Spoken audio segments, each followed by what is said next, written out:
guys. It seems like the Colts' worst case scenario for 2025 might be coming to fruition right now as Daniel Jones exited the Jaguars game early with an Achilles injury. He was replaced in the lineup by rookie sixth-round pick Riley Leonard, who really hasn't played yet. This looks like Jones kind of knew it right away. He went right to the ground, slammed his helmet on the ground several times, was taken by trainers to the Blue Medical tent, to the locker room, and it was quickly ruled out with that Achilles injury. This is just a really tough blow for the Colts, who only have 4 games left. They were trying to battle with the Jaguars for the AFC South crown, and now you wonder even if a wild card spot is within reach for them, depending on how the rest of this goes. Okay, so the Colts could throw a monkey wrench in the Lions' playoff hopes.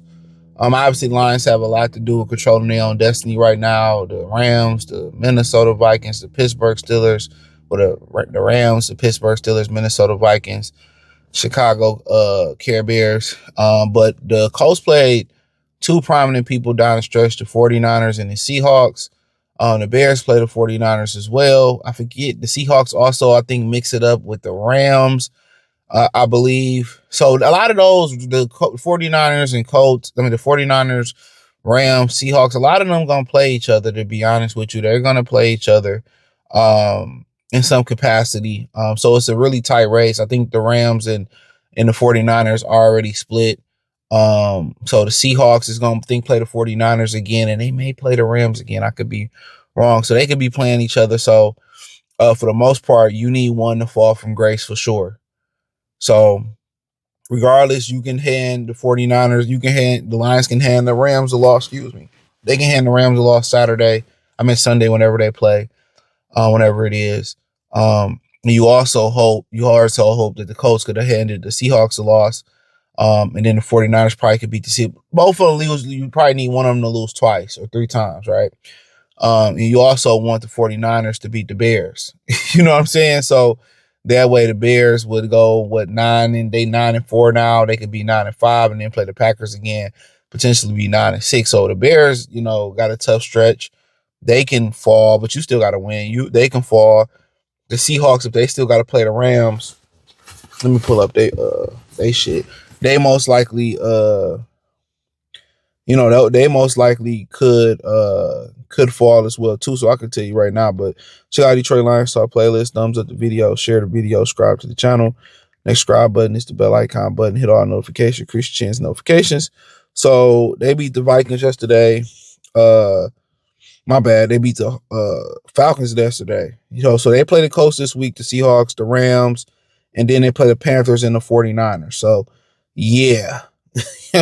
So you would hope that we can get over the Rams. Who knows? They play the Rams on a Thursday too. So, they play the Rams on a Thursday. So if the Rams can come back and beat them and then the 49ers could beat them, I think they can lose 3 of these games, which also the 49, the Colts would have gave them a good opportunity to lose 3 or 4. If they lose 3, they go to 10-6. But basically that has 6 losses. So they give you a little breathing room. And then for the 49ers, they beat the Browns. So they beat the Browns on the 30. So they must have had a bye. This Sunday they play the Titans. That'll be a win. The Colts, they'll beat them. The Bears. So for the most part, the 49ers might rack off 3 wins and then play the 49ers, the Seahawks, to get them in. So but for the most part, the Colts was a very integral part with the Seahawks and the 49ers. So really, realistically, they quarterbacks now is a late drafted rookie and some other dude, replica. I don't know, 2 guys I never heard of. So those are those starting quarterbacks for them, because Anthony Richardson, if you didn't know, he was doing the band work and the band popped off the pole he had it on, and it broke his orbital bone. His whole career, even going back to college, he'd been injury prone. So he got injured in warm-ups, using the resistance band. So you can't even count on Anthony Richardson to be a backup quarterback because he can't stay healthy. So what also happened with Daniel Jones, he had a fibula fracture. All right, that's what I heard, but he still was playing on it. It was a thin fracture. And it sounded like in that fibula, if this is your leg, that fibula is right here. Right above this, and I believe your Achilles is like right here. So that fibula fracture, he got injured a little bit more. And that fibula fracture, basically it sounded like to me, I ain't no doctor, turned into an Achilles rupture or Achilles tear, whatever it was. So he is about to get paid, but then you got Anthony Richardson, which is a good backup option. He should have learned a lot. Basically, he was doing the resistant bands pregame, the pole pop, hit his orbital bone, broke his orbital. Like, he just wasn't built to play football. You kind of hear like women say, "Oh, I'm tall. You can have a tall son and be athletic." Women equate tall with athletic. Hell no. No, it's a bunch of unathletic tall guys. You know what I'm saying? And Anthony Richardson falls in that category. Yeah, he fast, he can throw, but if you bump him, he's gonna be like Mr. Glass. Okay? He's gonna be like Mr. Glass. So that pretty much that pretty much kind of didn't give us a lot of breathing room that we need. But for the most part, it's imperative that the Lions get this Rams win. Like, this the one they really gotta get. They can go on the road, get the Rams, come back home, get Pittsburgh. And then you're looking at two division games, which they 1-3 in the division, 2 losses to the Green Bay Packers. That Minnesota loss, if they look back at this season, that's the loss that broke the camel's back. That's the loss that you can point to the Kansas City loss, but that's the loss that hurt the most. That's the loss that turned the season upside down.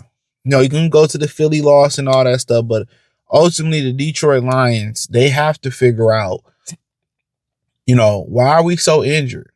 Why are we picking a lot of guys that's injured, that's coming into our organization injured, and it has nothing to do with money because you're drafting a lot of these guys.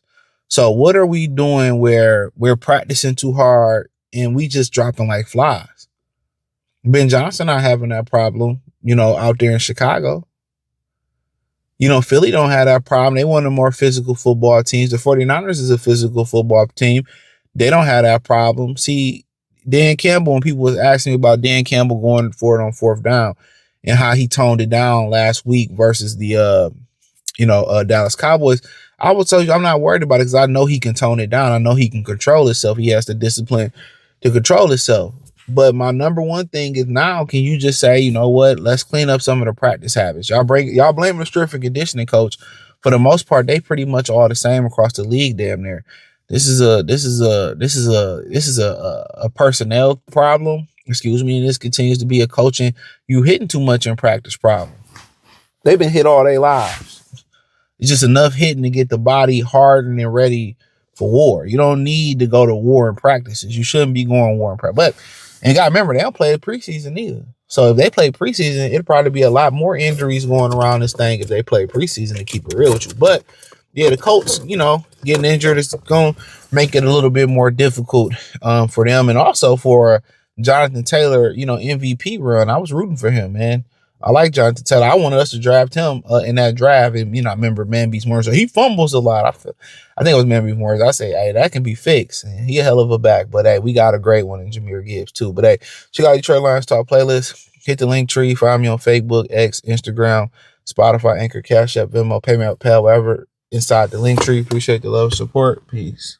Out there fighting, scratching, clawing the past few weeks, and just to see him go down, you don't know what's going on, and you just hope for the best. But I already told him, so much respect for him, and I appreciate him very much for risking his body just to be out there with us, to go and do what we love. So that was definitely a gut punch.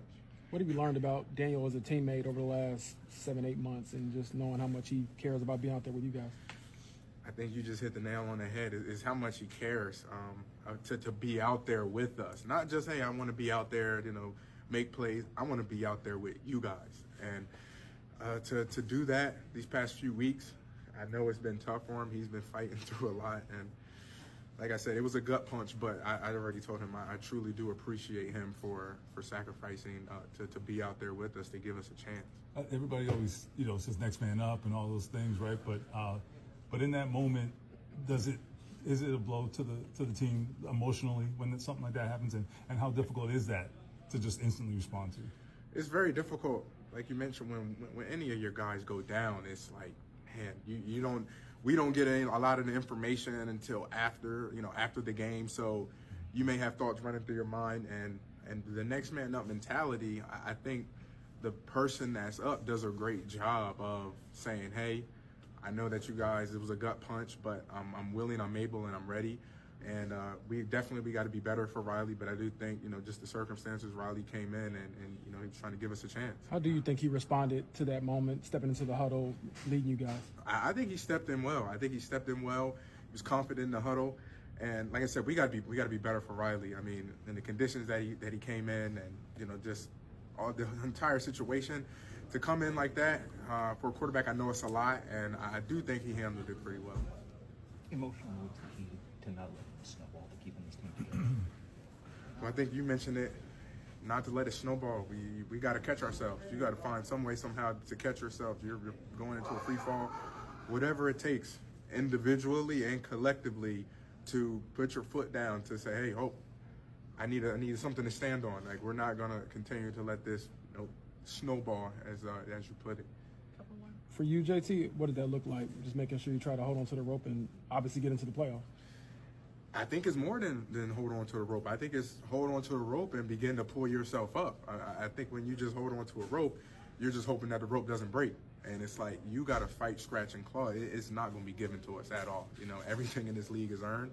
So I think collectively and individually, it's not just hold on to the rope. It's grab the rope and pull yourself up as hard as you can.